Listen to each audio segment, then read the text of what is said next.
کیا ہمیشہ ایسا ہی نہیں ہوا کہ جب بھی ان لوگوں نے کوئی پختہ عہد کیا تو ان میں سے ایک نہ ایک فریق نے اس کو پھینک دیا، بلکہ ان کے اکثر لوگ ایمان ہی نہیں لاتے۔ اور جب بھی ان کے پاس اللہ کی طرف سے کوئی رسول آیا، اس کی تصدیق کرنے والا جو ان کے پاس ہے، تو جن لوگوں کو کتاب دی گئی تھی ان میں سے ایک فریق نے اللہ کی کتاب کو اپنی پیٹھ پیچھے پھینک دیا، گویا کہ وہ جانتے ہی نہیں۔ تو یاد رکھیے، کتاب کو پیٹھ پیچھے پھینکنا کیا ہے؟ قرآن کو پڑھنے سے، سمجھنے سے، اس کے اوپر غور و فکر کرنے سے، اس پر عمل کرنے سے زیادہ اور چیزوں کو اہمیت دینا۔ ہم سب کو جائزہ لینا چاہیے کہ ہمارے دن کا، ہمارے ہفتے کا، ہمارے مہینے کا کتنا حصہ قرآن فہمی میں گزرتا ہے، کیونکہ جب تک قرآن کو سمجھے نہیں نا تو پتہ نہیں چلتا اللہ تعالیٰ کیا فرما رہے ہیں۔ قرآن کی تلاوت اچھی بات ہے، ثواب کا کام ہے، لیکن مقصد پورا نہیں ہوتا اس سے۔ قرآن کا حفظ کرنا بڑی سعادت کی بات ہے، لیکن مقصد پورا نہیں ہوتا اس سے۔ قرآن کو سمجھنا، قرآن پر غور و فکر کرنا، یہ ہے وہ مقصد جس کے لیے قرآن آیا ہے۔ اور پھر غور و فکر کیوں؟ تاکہ یہ علم عمل میں ڈھل جائے اور زندگیاں اس کے مطابق ہو جائیں، ہماری زندگیوں سے اندھیرے نکل جائیں۔ اللہ تعالیٰ نے یہ کتاب اس لیے اتاری لِتُخْرِجَ النَّاسَ مِنَ الظُّلُمَاتِ إِلَى النُّورِ، تاکہ تم لوگوں کو اندھیروں سے روشنی کی طرف نکال لاؤ۔ تو قرآن سمجھنا ہم سب کے لیے لازم ہے، ہم سب کے لیے ضروری ہے، اور ایک دفعہ ترجمے سے پڑھ لینا کافی نہیں، اس کو دہراتے رہنا چاہیے۔ اور بہترین موقع ہے اب انشاءاللہ دورہ قرآن کے علاوہ ڈیلی کی جو آپ تلاوت کرتے ہیں، اگر لفظی ترجمہ قرآن سے آپ کریں تو اس کا فائدہ یہ ہوگا کہ آپ عربی پڑھتے جائیں گے، جیسے جن لوگوں نے خاص طور پر قرآن پہلے سے پڑھ رکھا ہے، ترجمہ یاد کر رکھا ہے لیکن بھول چکے ہیں، 50% بھول چکے ہیں یا 70% بھول چکے ہیں، تو اس کی یاد دہانی کے لیے وہ نیچے بھی نگاہ ڈال سکتے ہیں ساتھ ساتھ، یعنی تلاوت کرتے ہوئے میننگ بھی ساتھ ساتھ دیکھ سکتے ہیں، تو اس سے یہ ہے کہ انشاءاللہ آپ کا فریش ہو جائے گا۔ بہرحال سفیان ابن عیینہ کہتے ہیں کہ لوگوں نے اللہ کی کتاب کو ریشم و دیباج کے غلافوں میں داخل کر دیا، اس کو سونے اور چاندی کے ساتھ آراستہ کیا، لیکن اس پر عمل نہیں کیا، یہی ان کا کتاب کو پیٹھ پیچھے پھینک دینا ہے۔ یعنی ویسے اسے بہت قیمتی بنا دیا، لیکن جس مقصد کے لیے وہ کتاب آئی وہ نہیں پورا کیا۔ اور بنی اسرائیل خاص طور پر کس چیز کے پیچھے لگ گئے ذرا دیکھیے اور اپنا جائزہ لیجئے۔ وَاتَّبَعُوا مَا تَتْلُو الشَّيَاطِينُ عَلَى مُلْكِ سُلَيْمَانَ وَمَا كَفَرَ سُلَيْمَانُ وَلَكِنَّ الشَّيَاطِينَ كَفَرُوا يُعَلِّمُونَ النَّاسَ السِّحْرَ، اور اس کی بجائے انہوں نے پیروی کی اس کی جو سلیمان کی سلطنت میں شیاطین پڑھا کرتے تھے۔ اور سلیمان نے کفر نہیں کیا بلکہ شیطانوں نے ہی کفر کیا۔ کیا کفر تھا؟ وہ لوگوں کو جادو سکھاتے تھے۔ آج آپ دیکھیں لوگ قرآن کو چھوڑ کر، دین کی اصل تعلیم کو چھوڑ کر اگر قرآن پڑھتے بھی ہیں تو کبھی جادو میں استعمال کرنے کے لیے، کبھی کوئی ایسے وظیفے بتانے کے لیے کہ جس سے لوگوں کو نقصان پہنچے، اور اس کے پیچھے لگ گئے جو بابل میں 2 فرشتوں ہاروت اور ماروت پر اتاری گئی تھی، اور وہ دونوں کسی کو کچھ نہیں سکھاتے تھے جب تک یہ نہ کہہ دیتے کہ ہم تو صرف آزمائش ہیں، بس تم جادو کر کے کفر نہ کرو۔ بس لوگ ان دونوں سے ایسا جادو سیکھتے جس سے مرد اور اس کی بیوی میں جدائی ڈال دیں۔ آج آپ دیکھیں یہ مرض کتنا عام ہو چکا ہے، کتنی ہی خواتین ہیں جو اس کی وجہ سے سفر کرتی ہیں کہ کسی قریبی رشتہ دار، کسی قریبی دوست، کسی قریبی نے ہسبینڈ کے ساتھ ناچاکی کا جادو کر دیا کہ ان کی آپس میں نہ بنے، حسد کی بنا پر۔ تو آپ دیکھیے کہ یہ ٹریٹس بھی پچھلی امت میں تھے اور آج مسلمانوں کے اندر بھی یہ چیز پائی جاتی ہے کہ ہم کسی کی نعمت کو دیکھ کے خوش نہیں ہوتے، اور یہی حسد ہے، اور یہ حسد ایمان کے منافی ہے۔ متقی وہ ہوتا ہے جو دل کا بھی صاف ہوتا ہے، وہ دل میں کسی کے خلاف کوئی گرج، بیر، حسد کچھ نہیں رکھتا، سب کو معاف کر دیتا ہے۔ ہاں، کسی نے جو تکلیف دی اس کی تکلیف محسوس کرتا ہے، کیونکہ بعض لوگوں کو جب میں کہتی ہوں نا معاف کر دیں تو کہتے ہیں وہ تکلیف نہیں بھولتی، وہ تو ہوتی رہے گی۔ معاف کرنا ایک الگ کام ہے اور تکلیف محسوس کرنا دوسری بات ہے۔ وہ تو جتنی دفعہ تکلیف محسوس ہوگی اتنی دفعہ اجر ہی ملے گا، وہ تو آپ کے اجر کو بڑھانے کے لیے محسوس ہوتی رہتی ہے۔ اور جتنی دفعہ تکلیف محسوس ہوگی انا للہ پڑھیں گے تو پہلی دفعہ جو چوٹ لگی تھی اور انا للہ پڑھا تھا اور ڈھیروں اجر سمیٹ لیا تھا، وہ اجر پھر سے واپس آئے گا، اور اجر ملے گا، اور اجر ملے گا۔ اس لیے کسی بھی انسان کی طرف سے اگر آپ ہرٹ ہوئے ہو تو اس ہرٹ ہونے پر پریشان نہ ہو. یہ تو انسانی فطرت کا خاصہ ہے نا کہ چوٹ لگے تو درد تو ہوتی ہے. پرانے زخموں میں بھی درد نکل آتی ہے جب برسات کا موسم ہوتا ہے تو پھر سے ابھر آتے ہیں. تو اسی طرح مختلف سچویشنز میں انسان کے اندر وہ دل کے جذبات اور دل کے خیالات کسی خاص چیز کو دیکھ کر ٹریگر ہو جاتے ہیں اور انسان دکھ محسوس کرنے لگتا ہے. لیکن ایسے انسان کا دل نرم ہوتا ہے. یہ تکلیفیں اور دکھ ہمیں نرم کر دیتے ہیں. لیکن مومن بغض نہیں رکھتا, حسد نہیں رکھتا. وہ کسی پہ جادو کرنے اور کسی پہ کوئی ایسی مصیبت مسلط کرنے کی سوچ بھی نہیں سکتا. پھر فرمایا اور وہ اللہ کے حکم کے سوا اس سے کسی کو کچھ بھی نقصان نہیں دے سکتے تھے, اور وہ ایسی چیز سیکھتے جو ان کو نقصان نہیں پہنچاتی اور کچھ فائدہ نہ دیتی. اور بنو اسرائیل جانتے تھے کہ جس نے ایسی چیز کو خریدا اس کا آخرت میں کچھ حصہ نہیں, اور یقیناً کتنی بری تھی وہ چیز جس کے بدلے انہوں نے اپنی جانوں کو بیچ ڈالا. کاش وہ جانتے ہوتے. تو یاد رکھیے کہ جادو اپنا اثر رکھتا ہے لیکن باذن اللہ. تو ہمیں اس چیز کے پیچھے پڑنے کے بجائے کہ کس نے جادو کیا ہے, یا کوئی جادو نہ کر دے, یا خوف زدہ رہیں یا ڈرے ڈرے رہیں, اس کے لیے ضروری ہے اپنی پروٹیکشن کر لیں. جب سردی آتی تو آپ کیا کرتے ہیں؟ گرم کپڑے پہن لیتے ہیں. گرمی آتی ہے تو آپ ٹھنڈا کا انتظام کر لیتے ہیں. تو جب لوگوں کا حسد محسوس ہو تو اپنی پروٹیکشن کے لیے دعائیں پڑھ لیں. صبح شام کی اذکار اور دیگر جو دعائیں ہیں, حفاظت کی آیت الکرسی ہے, رات کو سونے کے اذکار ہیں, ان کی پابندی کریں. کچھ بھی ہو اللہ کا ذکر نہ بھولیں. اللہ کا ذکر ایک محفوظ قلعے کی طرح ہے.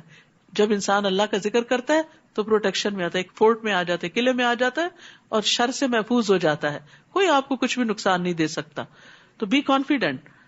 اور اگر وہ ایمان لاتے, نہیں جادو کرنے کی بجائے ایمان لاتے, تقوی اختیار کرتے, تو ضرور اللہ کے ہاں کہیں اچھا ثواب پاتے. کاش وہ جانتے ہوتے. یا ایھا الذین آمنو, اے لوگو جو ایمان لائے ہو, راعنا نہ کہو اور انظرنا کہا کرو, اور غور سے سنا کرو, اور انکار کرنے والوں کے لیے دردناک عذاب ہے. صحابہ کرام کو مجلس کے کچھ آداب سکھائے جا رہے ہیں کہ مجلس میں بیٹھے ہوئے نبی صلی اللہ علیہ وسلم سے جب دوبارہ بات پوچھنی ہو تو رائنا نہ کہو بلکہ لفظ بدل دو اور انظرنا کا لفظ استعمال کرو, کیونکہ یہ لفظ جو تھا مس یوز ہونے لگ گیا تھا. یہود آپ کی مجلسوں میں رائنا کو رائینا کہہ کے پکارتے, ہمارا چرواہا, نعوذ باللہ, یعنی مذاق اڑاتے تھے آپ کا. اپنے اندر کا چھپا ہوا حسد جو تھا وہ بیان کرتے تھے. تو اللہ تعالیٰ نے بجائے اس کے کہ تم اس سے لڑو جھگڑو, اپنے الفاظ تبدیل کر لو. بہت دفعہ ایسا ہوتا ہے نا کہ لوگ آپ کو کسی چیز پہ ٹیز کرنے لگتے ہیں, یا آپ کو حقیر سمجھتے ہیں, یا برا بھلا کہتے ہیں. تو ایسے میں آپ کو وہ رستہ بدل لینا چاہیے, ان لوگوں کے ساتھ انٹریکشن کم کر لینا چاہیے, بجائے اس کے کہ آپ روز لڑائی کریں ان سے. پھر فرمایا اہل کتاب اور مشرکین میں سے جن لوگوں نے انکار کیا وہ نہیں چاہتے کہ تم پر تمہارے رب کی طرف سے کوئی خیر نازل کی جائے, حالانکہ اللہ جس کو چاہتا ہے اپنی رحمت کے ساتھ خاص کر لیتا ہے, اور اللہ بہت بڑے فضل والا ہے. ہم جس آیت کو منسوخ کر دیتے ہیں یا اسے بھلوا دیتے ہیں تو ہم اس سے بہتر یا اس جیسی اور لے آتے ہیں. کیا آپ نہیں جانتے کہ بے شک اللہ ہر چیز پر خوب قادر ہے؟ کیا آپ نہیں جانتے کہ بے شک اللہ اسی کے لیے ہے آسمانوں اور زمین کی بادشاہت, اور تمہارے لیے اللہ کے سوا نہ کوئی دوست ہے اور نہ کوئی مددگار. اے اہل ایمان, کیا تم یہ چاہتے ہو کہ اپنے رسول سے اس طرح کے سوال کرو جس طرح کے سوال اس سے پہلے موسیٰ سے کیے گئے؟ اور جو ایمان کو کفر سے بدل ڈالے تو وہ یقیناً سیدھے رستے سے بھٹک گیا. اس سے یہ پتہ چلتا ہے کہ بعض سوالات انسان کو کفر تک بھی پہنچا سکتے ہیں.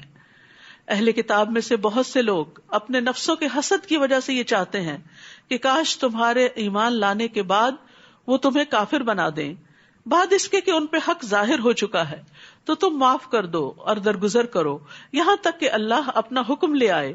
بے شک اللہ ہر چیز پر پوری طرح قدرت رکھنے والا ہے. اور نماز قائم کرو اور زکوٰۃ ادا کرو, اور جو خیر بھی تم اپنے نفسوں کے لیے آگے بھیجو گے اللہ کے ہاں پالو گے. سبحان اللہ.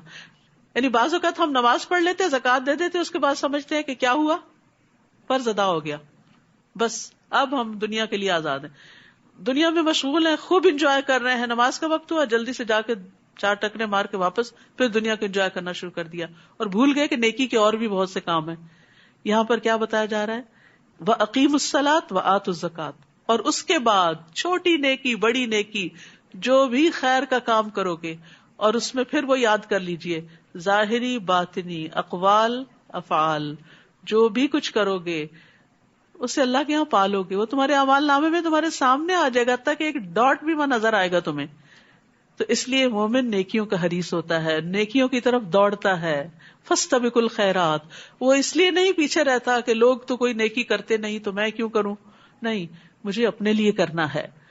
وہ اچھی مثالوں کو اپنے سامنے رکھتا ہے، وہ نیکی میں اپنے سے آگے والوں کو فالو کرتا ہے، پیچھے والوں کو نہیں. پیچھے والوں کو فالو کرنے والا کہاں رہ جاتا ہے؟ پیچھے رہ جاتا ہے. اور جو آگے جا رہے ہیں والسابقون السابقون اولئک المقربون، وہاں تک جانا ہے. بے شک اللہ خوب دیکھنے والا ہے جو بھی تم عمل کرتے ہو. اور انہوں نے کہا ہرگز جنت میں داخل نہ ہوگا مگر وہ جو یہودی ہو یا نصرانی، یہ ان کی آرزویں ہیں. کہہ دیجئے لاؤ اپنی دلیل اگر تم سچے ہو. وہ آپس میں بھی ایک دوسرے کو جہنمی قرار دیتے رہتے تھے اور خود کو جنت کا مالک سمجھتے. آج آپ دیکھیں مسلمانوں کے اندر بھی افسوس کے ساتھ ہی کہنا پڑتا ہے کہ مختلف فرقے بن چکے ہیں، کیونکہ یہ دو نام بھی فرقہ وارانہ نام تھے، اور صرف ہر کوئی اپنے فرقے والے کو جنتی سمجھتا ہے، اپنا جنتی بھائی، اور باقی سب جہنمی. تو اس طرح کے جنت جہنم کے فتوے نہیں لگانے چاہیے. یہ اللہ کو پتا ہے کہ کس کا مقام کیا ہے.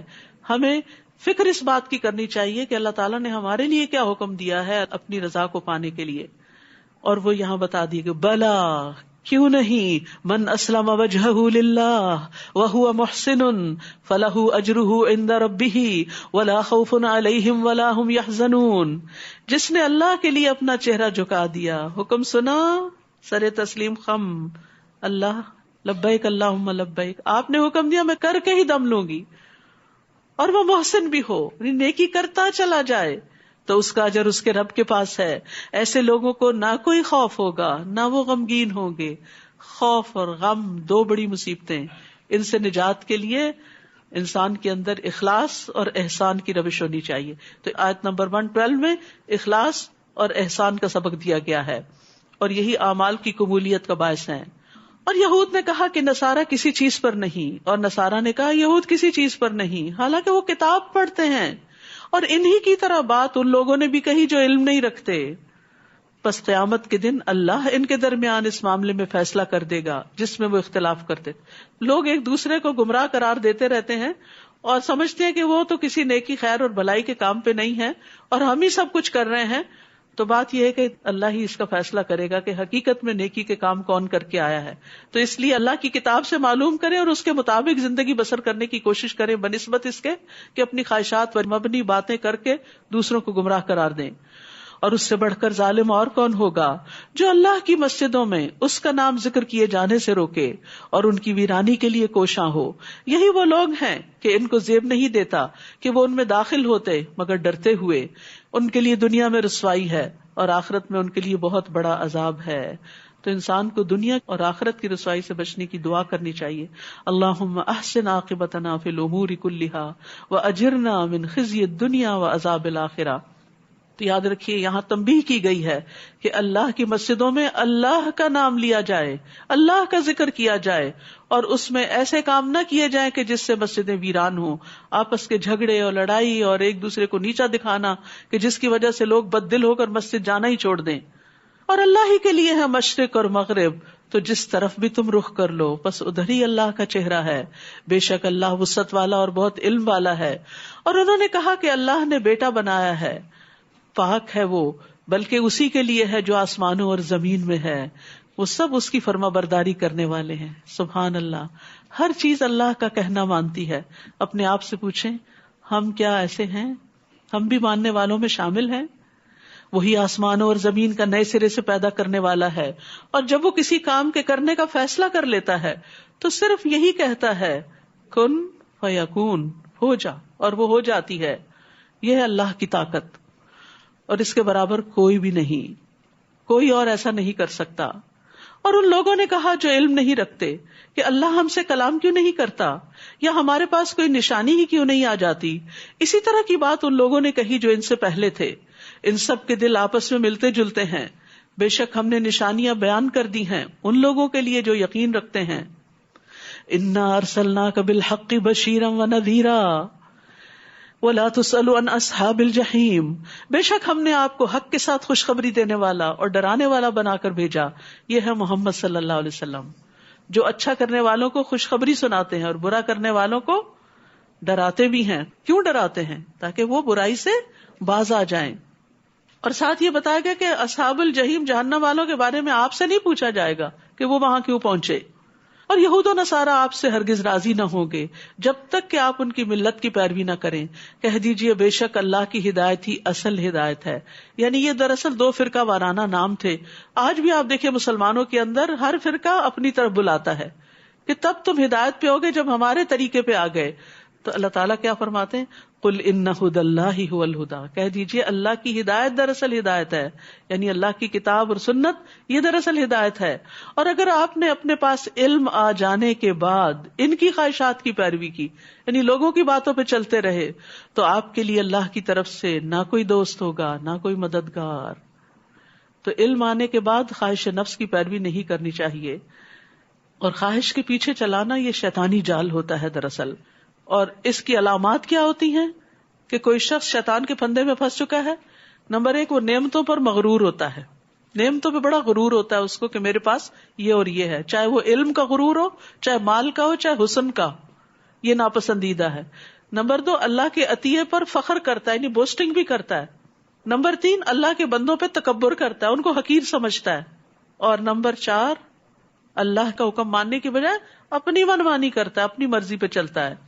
الذین آتیناہم الکتاب یتلونہ حق تلاوتہ اولئک یؤمنون بہ ومن یکفر بہ فاولئک ھم الخاسرون. جن لوگوں کو ہم نے کتاب دی وہ اس کی تلاوت کرتے ہیں جیسا کہ اس کی تلاوت کرنے کا حق ہے، یہی لوگ اس پر ایمان رکھتے ہیں، اور جو اس کا انکار کرتے ہیں دراصل وہی لوگ خسارہ پانے والے ہیں. تو تلاوت کا حق کیا ہے؟ صرف اچھے مخارج اور تجوید سے پڑھنا ہی نہیں، بلکہ سمجھ کر پڑھنا، حلال کو حلال، حرام کو حرام ٹھہرانا، متشابہات پر ایمان اور محکم پر عمل کرنا. پھر فرمایا اے بنی اسرائیل، یاد کرو میری اس نعمت کو جو میں نے تم پر انعام کی، اور بے شک میں نے تمہیں تمام جہان والوں پر فضیلت بخشی تھی. اور ڈرو اس دن سے جب کوئی نفس کسی کے کچھ کام نہ آئے گا، نہ کسی سے بدلہ قبول کیا جائے گا، نہ کوئی سفارش فائدہ دے گی، نہ ہی وہ مدد دیے جائیں گے. اور جب ابراہیم علیہ السلام کو اس کے رب نے چند باتوں کے ساتھ آزمایا تو اس نے ان کو پورا کر دکھایا. اللہ نے کہا بے شک میں تمہیں لوگوں کا امام بنانے والا ہوں. جو امتحان میں پاس ہو جاتا ہے وہی لیڈرشپ کے لائق ہوتا ہے. اس نے کہا اور میری اولاد میں سے. تو یہ ورثہ ٹرانسفر نہیں ہوتا. اللہ نے فرمایا میرا عہد ظالموں کو نہیں پہنچتا. اور جب ہم نے بیت اللہ کو لوگوں کے لیے لوٹ کر آنے کی جگہ اور امن کی جگہ بنایا اور حکم دیا کہ مقام ابراہیم کو نماز کی جگہ بنا لو، اور ہم نے ابراہیم اور اسماعیل سے عہد لیا کہ تم دونوں میرے گھر کو طواف کرنے والوں اور اعتکاف کرنے والوں اور رکوع کرنے والوں اور سجدہ کرنے والوں کے لیے پاک رکھو. مساجد کو پاک رکھنا چاہیے. اور جب ابراہیم علیہ السلام نے کہا اے میرے رب اس شہر کو امن والا بنا، اور اس کے رہنے والوں میں سے جو اللہ اور یوم آخرت پر ایمان لائیں ان کو پھلوں میں سے رزق عطا فرما. اللہ نے کہا جس نے کفر کیا میں اس کو بھی تھوڑا سا فائدہ دوں گا، پھر اس کو آگ کی عذاب کی طرف مجبور کر دوں گا، اور وہ کتنی بری جگہ ہے لوٹنے کی. اور جب ابراہیم اور اسماعیل علیہ السلام اس گھر کی بنیادیں اونچی کر رہے تھے، اللہ کا گھر تعمیر کر رہے تھے، پھر بھی دعا کر رہے تھے کیا؟ اے ہمارے رب ہم سے یہ قبول کر لے، بے شک تو ہی خوب سننے والا خوب جاننے والا ہے. مومن عمل کرنے کے بعد قبولیت سے ڈرتا ہے، یا اللہ قبول بھی ہو جائے. اور اس میں ان 2 عظیم الشان پیغمبروں کی عاجزی کی دلیل بھی ہے. ہمیں بھی نیکی کے بڑے سے بڑے کام کر کے ہمبل رہنا چاہیے. اے ہمارے رب ہم دونوں کو اپنا فرما بردار بنا، اور ہماری اولاد میں سے بھی ایک گروہ کو اپنا فرما بردار بنا، اور ہمیں ہماری عبادت کے طریقے دکھا، اور ہم پر مہربان ہو جا. بے شک تو ہی بہت توبہ قبول کرنے والا نہایت رحم فرمانے والا ہے. پھر آپ دیکھیے مزید دعائیں کہ اللہ یہ عمارت تو ہم بنا رہے ہیں، ہمیں بھی اطاعت کی توفیق دینا. کیونکہ بعض اوقات ہم بڑی بڑی مساجد تعمیر کر لیتے ہیں لیکن اس کے بعد کیا کرتے ہیں؟ وہاں ہارڈلی کبھی جاتے ہیں، یا وہاں تعلیم کا سلسلہ کم ہی کوئی شروع کرتے ہیں. وہ بیچاری سارا دن خالی پڑی رہتی ہیں، بے آباد پڑی رہتی ہیں. تو مسجد بنانا ہی بڑا کام نہیں، اس کو آباد کرنا بھی ایک کام ہے. اور پھر وہاں دعائیں مانگنا، عبادت کرنا، اللہ کا ذکر کرنا، اور خصوصاً توبہ کرنا. ابراہیم علیہ السلام ایک ویژنری تھے. وہ صرف اپنے وقت کے لیے دعا نہیں مانگ رہے تھے، وہ آنے والی نسلوں کے لیے دعا کر رہے تھے. کیا مانگ رہے تھے؟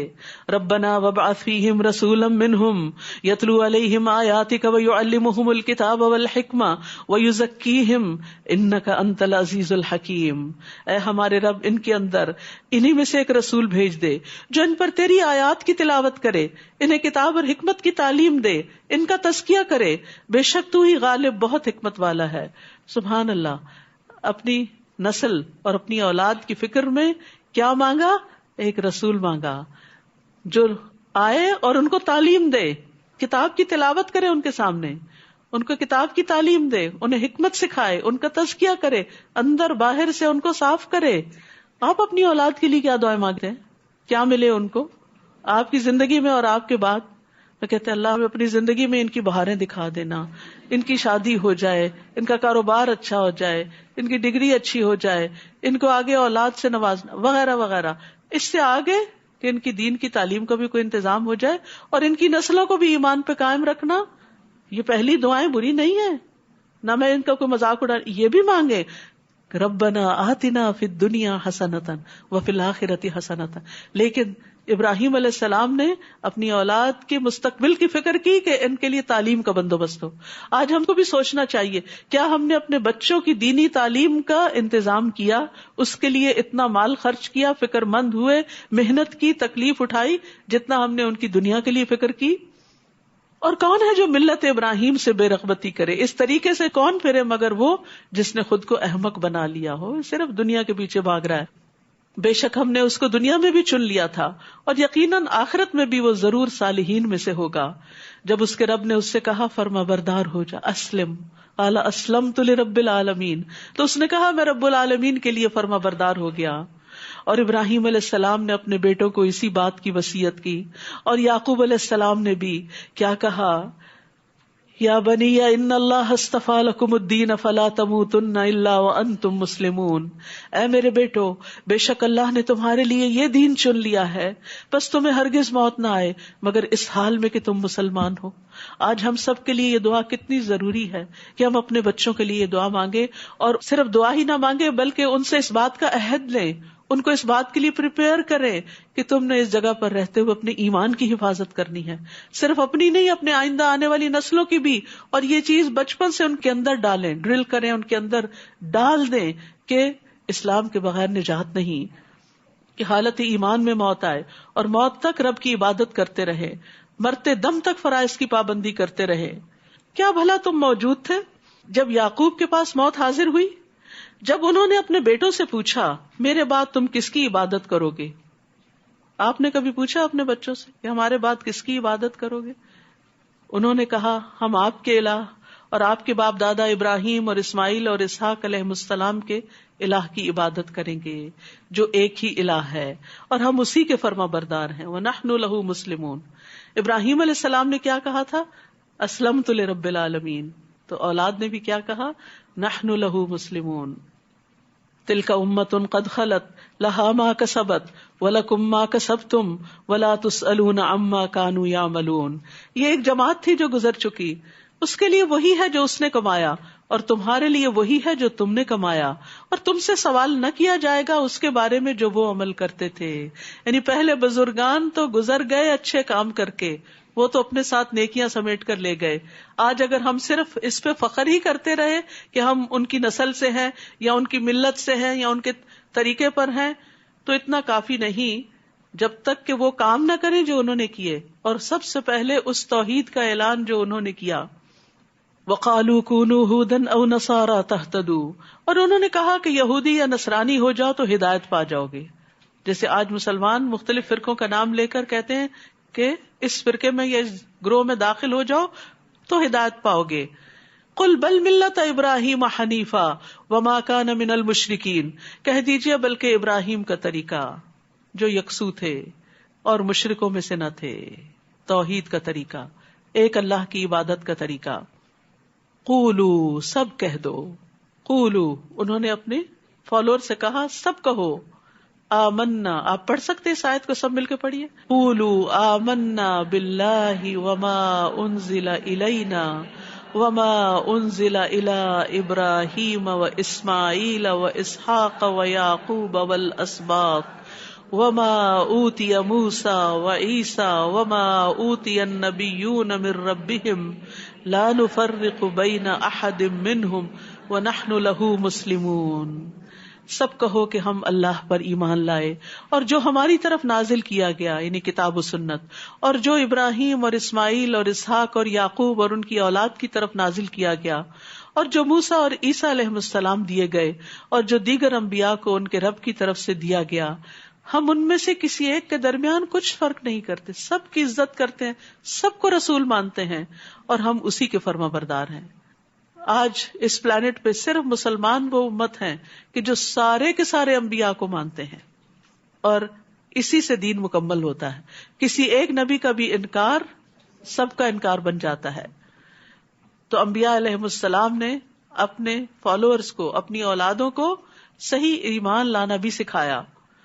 فَإِنْ آمَنُوا بِمِثْلِ مَا آمَنْتُمْ بِهِ فَقَدْ اهْتَدَوْا، اور اگر یہ لوگ بھی اسی طرح ایمان لے آئیں جس طرح تم ایمان لے آئے ہو تو حقیقت میں وہ ہدایت پا جائیں گے، اور اگر وہ منہ پھیر لیں تو بے شک وہ ضد میں ہیں، اور عنقریب ان کے مقابلے میں اللہ ضرور آپ کو کافی ہو جائے گا، اور وہ خوب سننے والا، خوب جاننے والا ہے.